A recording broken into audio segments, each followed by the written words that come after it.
everybody, it's Mrs. A. I'm back with another art project for you. This is a project for the kitchen. Make sure to clean your mess up after you're done. That goes out to you, students. Today we are making Play-Doh. I really enjoy making Play-Doh. It's a really fun one to do with little kids right on up through.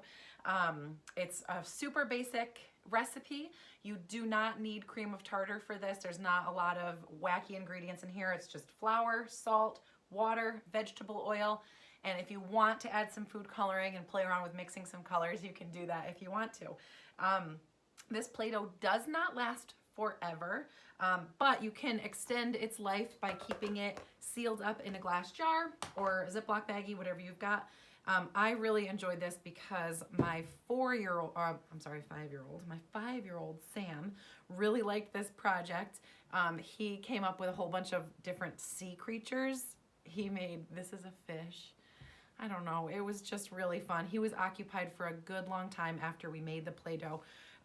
As you can see, he did not want to take his creatures apart and put them back into the ball, so there they stay in their creature form. So I hope you enjoy this one, everybody. Post pics of your successes and keep your eyes peeled in the video for measurements going along the bottom. I messed around with the measurements a little bit, and I was making this recipe with a 5 and a 6-year-old, so the measurements were not exact, so I'll give you those to the best of my ability. Okay, have fun with this, everybody. Here we go!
I can't wait to see all of you playing with your brand new Play-Doh. Stay creative and be good to your neighbor.